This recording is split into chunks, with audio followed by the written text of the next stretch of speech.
ಭಾರತದ ಮೇಲೆ ಪರಿಣಾಮ, ಆಯಿಲ್ಲು, ಹರ್ಮುಜ್ ಜಲಸಂಧಿ. ನಿಮಗೊಂಥರ ಪ್ರಪಂಚದ ಜಿಯೋಗ್ರಫಿ ಎಲ್ಲ ಅರ್ಥ ಮಾಡಿಸ್ಬಿಟ್ಟಿದೆ ಅನ್ನಿಸ್ತಾ ಇದೆ ನನಗೆ.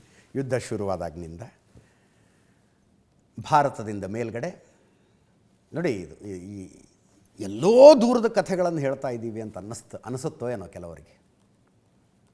ಎಲ್ಲೋ ದೂರದಲ್ಲಿ ನಡೀತಾ ಇರೋದೇನೋ ಹೇಳ್ತಾ ಇದ್ದಾರೆ ಇವರು ಅಂತ. ನೋ, 1947 ತನಕ, ಭಾರತಕ್ಕೆ ಸ್ವಾತಂತ್ರ್ಯ ಸಿಗುವ ದಿನದ ತನಕ ಇರಾನ್ ವಾಸ್ ಆರ್ ನೇಬರ್. ನಮ್ಮ ನೆರೆ ರಾಷ್ಟ್ರ ಇರಾನ್. ಬ್ರಿಟಿಷರು ಮಧ್ಯದಲ್ಲೊಂದು ಪಾಕಿಸ್ತಾನ ಅಂತ ಮಾಡಿಟ್ಟಿದ್ದರಿಂದಾಗಿ ಇರಾನ್ ಎಲ್ಲೋ ಇದೆ ಅಂತ ಅನ್ನಿಸ್ತಾ ಇದೆ ನಮಗೆ ಅಲ್ವಾ? ಅದರ್ವೈಸ್ ಇರಾನ್ ನಮ್ಮ ನೆರೆ ರಾಷ್ಟ್ರ. ನೀವು ಕಿಲೋಮೀಟ್ರ್ ಲೆಕ್ಕ ಹಾಕಿದ್ರೆ ಭಾರತದ ಏನು ವೆಸ್ಟರ್ನ್ ತುದಿಯಿಂದ ಇರಾನಿನ ಸದರ್ನ್ ಮೋಸ್ಟ್ ಟಿಪ್ಪಿಗೆ ಒಂದು 900 ಕಿಲೋಮೀಟರ್ನ ಆಗುತ್ತೆ ಅಷ್ಟೇ. ಅಷ್ಟೇ, ಬಹಳ ದೂರದ್ದಲ್ಲ ಇದು. ನಮ್ಮ ಪಕ್ಕದಲ್ಲೇ ನಡೀತಾ ಇರುವ ಯುದ್ಧ. ಇದಕ್ಕಿಂತ ಇನ್ನೇನು ಹೇಳೋಣ, 1947 ತನಕ ನಮ್ಮ ನೆರೆ ರಾಷ್ಟ್ರ ಆಗಿತ್ತದು. ಆ ನಂತರ ಮಧ್ಯದಲ್ಲೊಂದು ಪಾಕಿಸ್ತಾನ ಬಂತಷ್ಟೇ. ಅಲ್ಲಿನ ಗದ್ದಲ ನಮ್ಮ ಮೇಲೆ ಬೀರುವ ಪ್ರಭಾವ, ಪರಿಣಾಮ. ಮೊದಲನೇ ಚಿಂತೆ ಇರೋದೆ ಪೆಟ್ರೋಲ್ ಬೆಲೆ ಏನಾಗುತ್ತೆ, ಡೀಸೆಲ್ ಬೆಲೆ ಏನಾಗುತ್ತೆ, LPG ಬೆಲೆ ಏನಾಗುತ್ತೆ. ಉಳಿದ ರೇಟ್ಗಳು ಜಾಸ್ತಿ ಆಗಿದ್ದಾವೆ, ಇಲ್ಲ ಅಂತ ಹೇಳ್ತಿಲ್ಲ ನಾನು. ಆಲ್ರೆಡಿ ಇಂಪ್ಯಾಕ್ಟ್ ಕಾಣಿಸ್ತಾ ಇದೆ. ಡ್ರೈ ಫ್ರೂಟ್ಸು ನೀವು 15 ದಿವಸದಿಂದ ತಗೊಂಡು ಬಂದವ್ರಿಗೆ ಹೋಗಿ ರೇಟ್ ಕೇಳಿ ಹೆಂಗಿದೆ ಅಂತ. ಮೇಜರ್ ಬರ್ತಾ ಇದ್ದದ್ದು ಅಲ್ಲಿಂದ. ಅಡುಗೆ ಎಣ್ಣೆ ಬೆಲೆ ನೋಡಿ, ನಿಧಾನಕ್ಕಾಗಿ ಇಂಪ್ಯಾಕ್ಟ್ ಕಾಣಿಸ್ತಾ ಇದೆ, ನಿಧಾನವಾಗಿ ಅದರ ಮೇಲೆ ಇಂಪ್ಯಾಕ್ಟ್ ಕಾಣಿಸ್ತಾ ಇದೆ. ಆಯಿಲ್ ಒಂದು ಭಾರತದ್ದು ಏನಂದರೆ ನಮ್ಮ ಹತ್ರ ಸ್ಟಾಕ್ ಇದೆ. ಆಯಿಲನ್ನು ಸ್ಟಾಕ್ ಮಾಡಿಕೊಳ್ಳಬಹುದಾದ ಕೆಪಾಸಿಟಿ ನಾವು ತುಂಬ ಜಾಸ್ತಿ ಮಾಡ್ಕೊಂಡಿದ್ದೀವಿ. ಮುಂದೆ ಹಿಂದೆ ಇಂಥದ್ದೇ ಸನ್ನಿವೇಶ ಇದ್ದರೆ 45 ದಿವಸದ ಆಯಿಲ್ ಇರ್ತಿತ್ತು ನಮ್ಮ ಹತ್ರ.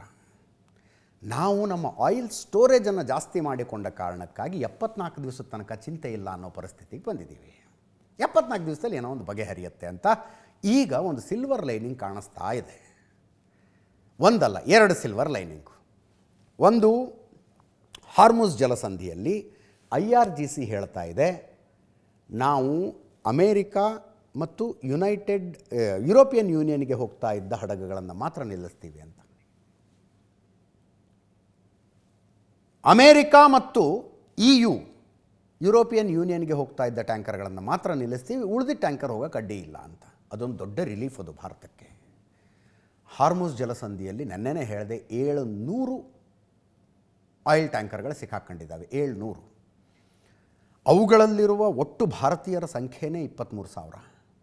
ಭಾರತದ 36 ಟ್ಯಾಂಕರ್ಗಳಲ್ಲಿದ್ದಾವೆ. ವರ್ತ್ 10,000 crores, 10,000 ಕೋಟಿ ರೂಪಾಯಿ ಬೆಲೆ ಬಾಳುವ 36 ಟ್ಯಾಂಕರ್ಗಳು ಒಳಗಡೆ ಸಿಕ್ಕಾಕೊಂಡಿದ್ದಾವೆ. ಈಗ IRGC ಅವರು ಹೇಳ್ತಾ ಇದ್ದಾರೆ, ನಾವು ಟಾರ್ಗೆಟ್ ಮಾಡಿ ಹೊಡೆಯೋದು ಅಮೇರಿಕಾ ಮತ್ತು ಯುರೋಪಿಯನ್ ಯೂನಿಯನ್ನಿನ ಟ್ಯಾಂಕರ್ಗಳನ್ನು ಮಾತ್ರ ಅಂತ. ಅದರ ಅರ್ಥ ಉಳಿದ ಟ್ಯಾಂಕರ್ಗಳು ಹೋಗಬಹುದು. ಅವರೇನೋ ಹೇಳಿಕೆ ಕೊಟ್ಟಿದ್ದಾರಂತೆ ಅಂತ ಇವರು ಎಂಜಿನ್ ಸ್ಟಾರ್ಟ್ ಮಾಡಿ ಬಿಡಲ್ಲ. ಉಳಿದ ಟ್ಯಾಂಕರ್ಗಳು ಒಂದು ಪರ್ಫೆಕ್ಟ್ ಅಶ್ಯೂರೆನ್ಸ್ ಬೇಕಾಗತ್ತೆ. ಧೈರ್ಯವಾಗಿ ರೈಟಿಂಗಲ್ಲಿ ನೀವಿನ್ನು ಹೋಗೋಕೆ ಅಡ್ಡಿ ಇಲ್ಲ ಅಂದಾಗ ಇವರು ಎಂಜಿನ್ ಸ್ಟಾರ್ಟ್ ಮಾಡ್ಕೊಂಡು ಬರ್ತಾರೆ ಈ ಕಡೆ. ಅದು ಇನ್ನೊಂದು 2 ದಿವಸದಲ್ಲಿ ಆಗಬಹುದು, 2 ದಿವಸದಲ್ಲಿ ಆಗಬಹುದು. ಅಲ್ಲಿಂದ ಹೊರಟ್ರೆ ನಮ್ಮ ಮಂಗಳೂರು ಉಡುಪಿಯಲ್ಲೇ ನಾವು ಸ್ಟಾಕ್ ಮಾಡೋದು ಆಯಿಲ್ನ. ಮಂಗಳೂರು ಉಡುಪಿಲಿ ಬಂದು ಸ್ಟಾಕ್ ಮಾಡ್ಕೋತೀವಿ, ಬಂದುಬಿಡುತ್ತೆ. ಅದರ ಜೊತೆಗೆ ರಷ್ಯಾದಿಂದ ಆಯಿಲ್ ಖರೀದಿಯನ್ನು ಪುನರಾರಂಭಿಸಿದೆ ಭಾರತ. ದೊಡ್ಡ ವಿವಾದ ಆಗ್ತಾ ಇರೋದೇ ಅದು. ಪುನರಾರಂಭಿಸಿರುವುದು ಅಲ್ಲ, ನೆನ್ನೆನೇ 2 ಟ್ಯಾಂಕರ್ಗಳನ್ನು ಈಸ್ಟ್ ಏಷ್ಯಾ ಕಡೆ ಬರ್ತಾ ಇದ್ದ 2 ಟ್ಯಾಂಕರ್ಗಳನ್ನು ರಷ್ಯಾ ಭಾರತದ ಕಡೆ ತಿರುಗಿಸಿದೆ.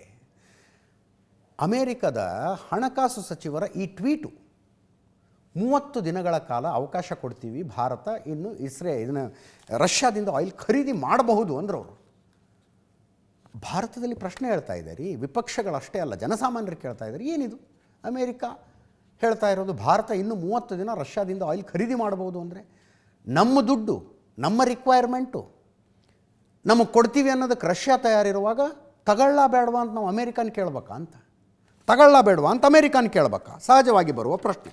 ರಾಹುಲ್ ಗಾಂಧಿ ಕೇಳ್ತಾ ಇದ್ದಾರೆ, ವಿದೇಶಾಂಗ ನೀತಿ ಜನರ ಇಚ್ಛಾಶಕ್ತಿಯಿಂದ ಹೊರಹೊಮ್ಮುತ್ತೆ, ಸತ್ಯ ಅಹಿಂಸೆಯ ಆಧ್ಯಾತ್ಮಿಕ ನೀತಿಯಲ್ಲಿ ಬೇರೂರಿರಬೇಕು, ಇದು ರಾಜಿ ಮಾಡಿಕೊಂಡ ವ್ಯಕ್ತಿಯ ಶೋಷಣೆಯ ಪರಿಣಾಮ ಅಂತ ರಾಹುಲ್ ಗಾಂಧಿ ಟ್ವೀಟು. ಮಾಣಿಕ್ಯಂ ಟ್ಯಾಗೋರ್, ಕಾಂಗ್ರೆಸ್ ನಾಯಕರು, ಭಾರತ ಸಾರ್ವಭೌಮ ರಾಷ್ಟ್ರ, ಅನುಮತಿ ಪಡೆಯುವ ಅಧೀನ ರಾಜ್ಯವಲ್ಲ. ಇಂದಿರಾ ಗಾಂಧಿ ಸ್ವಾಭಿಮಾನದಿಂದ ನರೇಂದ್ರ ಮೋದಿಯ ಶರಣಾಗತಿಯವರೆಗೆ ಅಂತ. ಪ್ರಿಯಾಂಕ ಖರ್ಗೆ IT-BT ಸಚಿವರು, ಭಾರತಕ್ಕೆ ರಷ್ಯಾದ ತೈಲ ಖರೀದಿಗೆ ಅಮೆರಿಕದ ಅನುಮತಿ ಯಾಕೆ?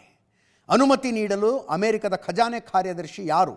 BJP ಜೋಕರ್ಗಳ ಅಡಿಯಲ್ಲಿ ನಮ್ಮ ವಿದೇಶಾಂಗ ನೀತಿ ಒಂದು ತಮಾಷೆಯಾಗಿದೆ.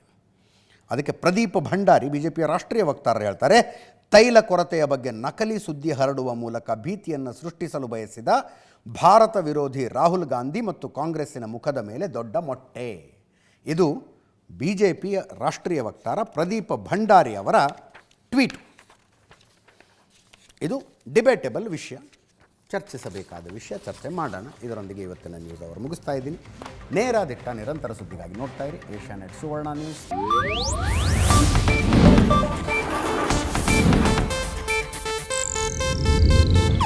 ಇದು ಏಷ್ಯಾನೆಟ್ ನ್ಯೂಸ್ ನೆಟ್ವರ್ಕ್ ಪ್ರಸ್ತುತಿ.